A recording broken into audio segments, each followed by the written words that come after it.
Bueno, Sergio Chousa es economista. Sergio, gracias por venir.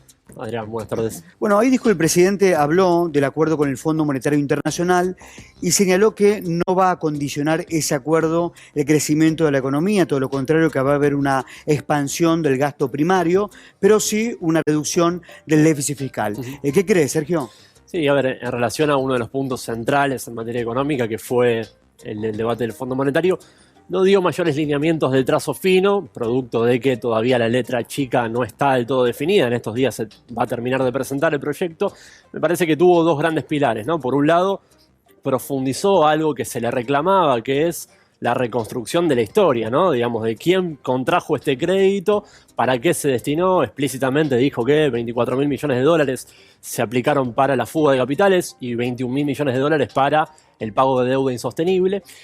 Y por otro lado, también puso mucho la crítica sobre, bueno, la modalidad en la cual se contrajo, el hecho de que no pasara por el Congreso, de que tuvo un trámite totalmente expeditivo y que el hecho de ir a un nuevo programa de refinanciamiento, esto no es un nuevo crédito que le suma deuda al país, sino que es simplemente un refinanciamiento, no obstruye para nada el hecho de mantener la vía administrativa para imputar las responsabilidades que sean necesarias en el marco del desaguisado que se hizo con el crédito de 2018. Bueno, uno de los puntos que también habló el presidente de la Nación tiene que ver con las tarifas, ¿no? Y esto, digamos, formó parte de la negociación de último momento para terminar este acuerdo.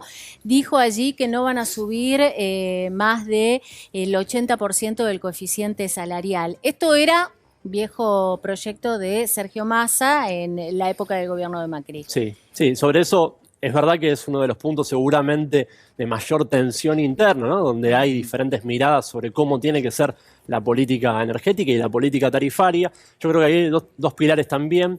Uno vinculado a cómo va a ser la evolución a lo largo del tiempo, como vos bien señalabas, el hecho de que sea menos del 100% de lo que aumentan los salarios, garantiza el hecho de que cada vez a las familias argentinas el costo tarifario le va a pesar menos, cada vez la mochila va a ser un poco menos pesada a lo largo del tiempo, que esto me parece que es algo compartido, ¿no? Por las diferentes expresiones del frente político de gobierno, me parece que acerca un poco de posiciones. Y después el otro punto, también muy relevante, es que la quita de subsidios va a ser solamente para esa cúspide de la pirámide, ¿no? Para la crema del 10% de la población, con lo cual, digo, posiblemente esto, obviamente, no va a afectar en absolutamente nada a los sectores de menores recursos, pero tampoco a la clase media. Esto también es muy importante porque cuando había trascendido el esquema de segmentación estaba la duda de, bueno, ¿cómo se va a implementar? ¿Es solamente por un criterio geográfico? Y hoy me parece que un poco el presidente clarificó eso. Agus, meto el punto político acá y lo hablábamos recién con Daniel Arroyo. Existió la foto de unidad cuando terminó de hablar el presidente. Cristina Kirchner, el presidente Alberto Fernández y Massa salieron a saludar a los manifestantes. Ahí hubo una foto. Hacía falta esa fotografía porque Alberto Fernández y Cristina no se veían desde el acto del que participó Lula y Pepe Mujica. Claro, y además la foto en la que están las tres patas de la coalición de gobierno, ¿no? Que en verdad, si bien se vio al final, como vos estabas diciendo, al final del discurso, también hubo planos a lo largo de todo el discurso. Un discurso muy extenso, pero en el que no faltaron esos planos, ¿no? Donde estaba Cristina, Alberto y Sergio Massa, justamente. Bueno, es clave esta foto, porque la realidad es que, bien lo estabas diciendo, hacía tiempo que no se veían, quizás las tres patas, yo no tengo memoria de que haya sucedido mucho después también de las elecciones, ¿no? Hacía tiempo que no se veía, y en un momento donde además Máximo Kirchner estuvo ausente, y es una ausencia que no pasa desapercibida, entonces, bueno, es importante que se muestre esta unidad. Ahora, la pregunta del millón es, finalmente, ¿cómo se va a resolver la votación por el acuerdo con el Fondo Monetario Internacional? Que me parece que no tenemos que perder de vista porque los votos son muy necesarios para el gobierno. Claro. Sergio, hubo otras palabras también remarcadas en varias oportunidades por el presidente de la Nación, dos palabras, reactivación económica, ¿no?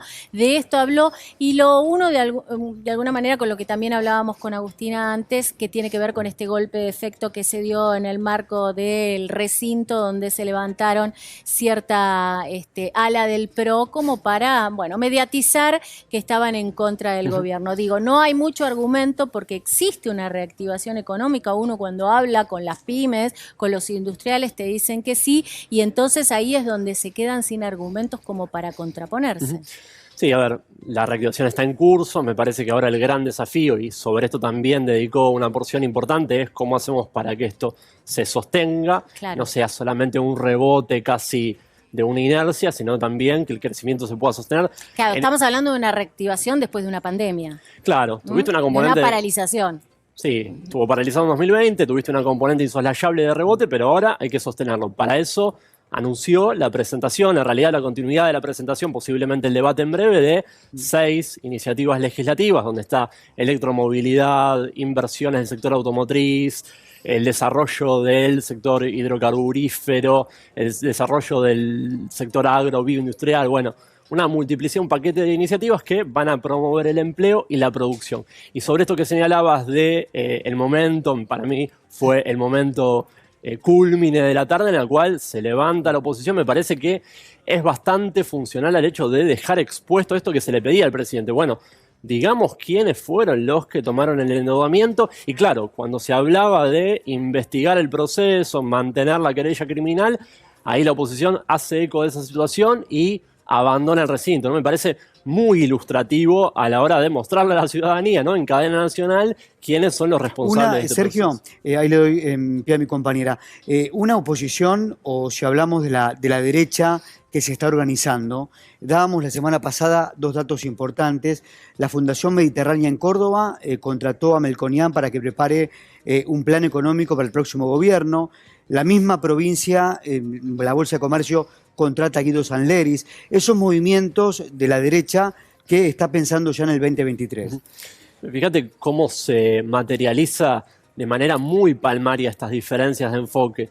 Uno de los puntos que principalmente remarca el presidente como importante del nuevo programa es que no exige reformas estructurales vinculadas a lo laboral y lo previsional. Bueno, justamente es lo que la oposición, no solamente el ala libertaria, Milei, Spert, sino también los economistas del Juntos por el Cambio, remarcan como un aspecto insatisfactorio del nuevo programa. Dicen, bueno, esto no soluciona los problemas de fondo porque no vas a una precarización laboral, no vas a una reforma de precarización de las jubilaciones, ¿no? Qué increíble como acá están los dos modelos en disputa muy claros. Yo tengo una consideración para hacer, porque el discurso del presidente lo que hizo fue repasar la recuperación económica. Recién lo decía Sergio, ¿no? Dio datos muy precisos, habló de distintos sectores, de cómo, los comparó con el 2019 también.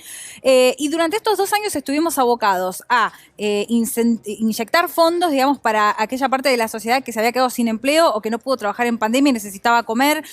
También en reconvertir los planes sociales en empleo. Bueno, se reconocen un montón de problemas, pero la cuestión es la inflación. Esto se reconoce como el problema central. Lo que no hicimos hasta ahora es preguntar cuál es la receta que tiene este gobierno en todo caso para poder resolverla. ¿Queda claro en algún punto? Bueno, definitivamente es la principal problemática, por eso lo vemos en las encuestas. En absolutamente toda encuesta sale que hoy las argentinas y los argentinos, en primer lugar, marcan el aspecto inflacionario como el principal problema a resolver.